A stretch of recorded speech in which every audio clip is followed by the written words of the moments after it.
Welcome, everyone, to the deep dive. Today we're doing something a little bit different, actually. Oh. Yeah, our source material is, well, incredibly short, but it's packed, I think, with meaning. It's just the title, subtitle, and author of a really influential work, The Power of Now, A Guide to Spiritual Enlightenment by Eckhart Tolle. Just the title and author. Okay, interesting angle. Exactly. So our mission is to see what we can really pull out of just those few words, what insights, what surprising ideas are hidden just in the way it's presented. Mm-hmm. We're not getting into the book itself today, just dissecting the promise on the cover. So, listener, when you hear the power of now, what does that spark for you? What does it suggest right off the bat? It's a cool challenge, isn't it? Trying to gauge the depth from such a, concise phrase. Yeah. It really shows how powerful language can be. You know, how a few words can basically map out a whole spiritual direction. There's a lot packed in there, even if it seems brief. Okay, so let's unpack this then. Starting with that core phrase, the power of now. What does that immediately bring up for you? Power is a strong word. It is. Strength, maybe influence, control even. But tying it to now, what kind of power are we really talking about? Well, what's fascinating, I think, is how it immediately contrasts with how we usually operate, right? As humans, we're so often stuck in the past, regret. Or worrying about the future, yeah. Exactly. Or anxiously planning what's next. So the power of now feels like an assertion. It's a call to be present. And it hints at a fundamental shift in how we live. And that word power, it's deliberate. It suggests agency, doesn't it? That the now isn't just something that happens to you. It's dynamic. It's active. No, it's not the peace of now or the acceptance of now. Precisely. Those suggest something maybe gentler, more passive. Power implies you're actively engaging with this present moment, not just watching it drift by. There's something you can do with it or in it. That distinction feels really important. Active power versus passive peace. It suggests the book isn't just about, meditating to calm down. Could be more than that. Yeah, it feels like it's about unlocking something in the present that actively shapes things. For me, the power of now suggests that right now, this very second, that's the only place you have real leverage. Mm-hmm. Think about, building something. You plan for tomorrow, sure, but the actual hammering, the doing, that only happens now. The plan's useless if you don't act now. Exactly. And, connect this to your daily life.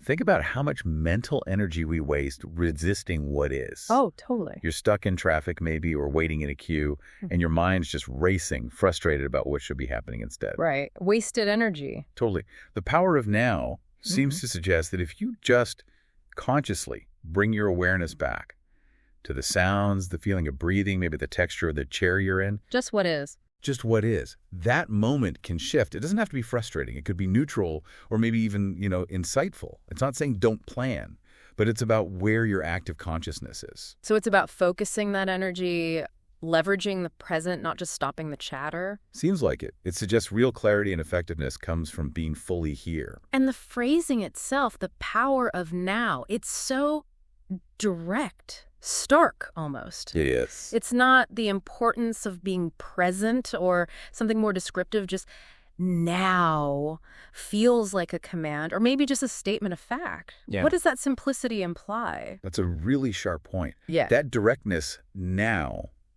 it kind of bypasses intellectualizing, doesn't it? Yeah, it does. It's not presenting a concept you need to grasp mentally first. It feels like an experience you just enter. Right. The power of now suggests the key isn't to think about being present, but just to be present. Like the access is immediate. It's right here. Universal access. Yeah, for anyone.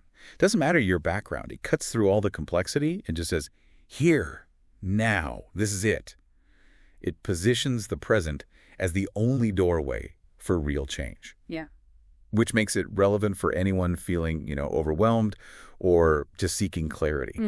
It suggests the potential isn't out there somewhere or in the future, but in just radically reorienting to this moment. It's pretty revolutionary when you think about it, the simplicity. That huge benefits could come just from shifting focus to right now.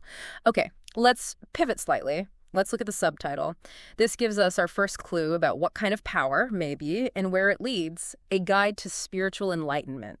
Now, spiritual enlightenment, those are pretty big words. Huge words, yeah. How does putting them right after the power of now kind of narrow that down or define it for someone who might already be familiar with spiritual ideas? Well, connecting it to the bigger picture. enlightenment means different things in different traditions. Yeah. Right? It could be intellectual insight, it could be total liberation. What sorts of things? Exactly. But pairing it with the power of now, that immediately focuses it. It suggests an enlightenment that maybe isn't reached through, say, years of complex rituals or deep theological study or strict rules. But through present moment awareness. Right, through this very practical, direct path of being present. It implies something maybe non-denominational, experiential, accessible to anyone just by getting closer to the now. It points towards clarity, inner peace, found here, not necessarily some far-off mystical state. That's a really important clarification, I think. It makes enlightenment sound less abstract and remote, more immediate. And that word guide is doing a lot of work too, isn't it? Oh, absolutely. It takes this potentially intimidating ideal, enlightenment, and makes it sound, well, approachable, actionable even. What does guide imply about the journey? Is it like a set of instructions or discussions? It's powerful here. It strongly suggests a journey, right? A process, practical steps, maybe principles rather than just abstract ideals you can't reach. A path you can walk. Exactly. A pathway, step by step. Not some fixed destination only a few special people get to. So for you, the listener, maybe searching for answers, guide offers some hope. It says there are things you can do. Exercises maybe, or shifts in how you see things. It feels less like a map you just follow blindly and more like it teaches you how to read your own inner landscape. Cultivating awareness. Right. Cultivating that inner awareness, which then guides you. It promises a method, maybe, that respects your experience, but points to something universal.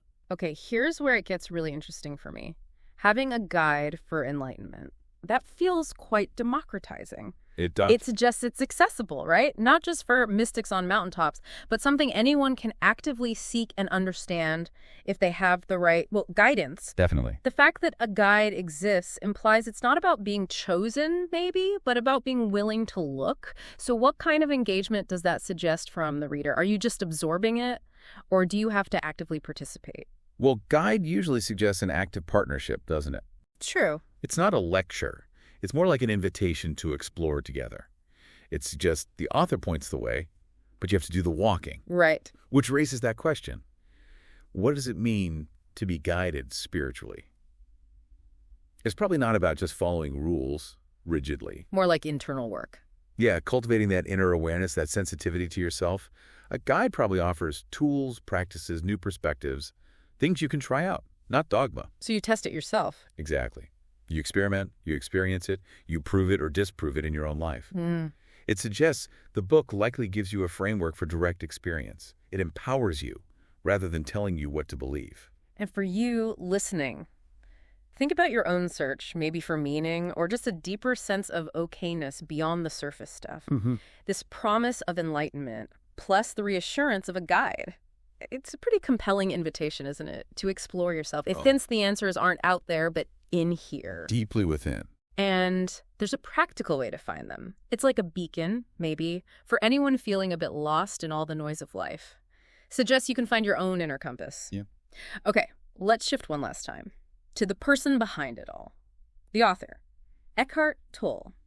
Now, our source, the title page, it doesn't give us his life story. No biography here. No, but we have his name. He's the voice offering this guide, just putting a name on something this universal, this personal, that's significant in itself, isn't it? What does the name Eckhart Tolle imply attached to this specific title? Well, this is where the human element really comes in, I think. The act of putting your name on a title like The Power of Now, a guide to spiritual enlightenment, it strongly implies a lived experience. Right. He's not just speculating. You assume not. It suggests deep personal insight that kind of grounds the guidance, someone who's maybe walked the path themselves, who embodies what they're talking about. And an author's name often brings a certain style, right? Direct, maybe poetic, analytical. For this topic, you might infer a style that's both deep but also accessible. Reflecting the now and the guide. Exactly. It kind of builds an immediate connection, like a mentor, even if just through the book's pages. That's a great way to put it. It makes the abstract promise feel more personal, an invitation from a specific person. It tells you, without saying it, this isn't just theory. It's personal exploration shared by someone who, you assume, found this power. Yeah. And the fact that Tolle chose to publish this kind of guide It implies he believes these ideas are teachable, right? Attainable for lots of people. Absolutely. It's an act of, well, conviction. Generosity, almost. Sharing a path he knows. Definitely. It signals that these insights aren't just theoretical fluff, but practical, potentially transformative. It's just a clarity in how he communicates, trying to cut through confusion and lead you right to the core experience. It says the guidance comes from understanding and maybe a desire to help. It really is fascinating how much we can pull just from these few words. Title, subtitle, author. They work together, don't they? Yeah, powerful synergy. Creating not just a description, but a promise, an invitation, a whole journey, all packed into one line. So for you, listener, what expectations does that create when you see this combination, the topic, the guide, the name? Mm-hmm.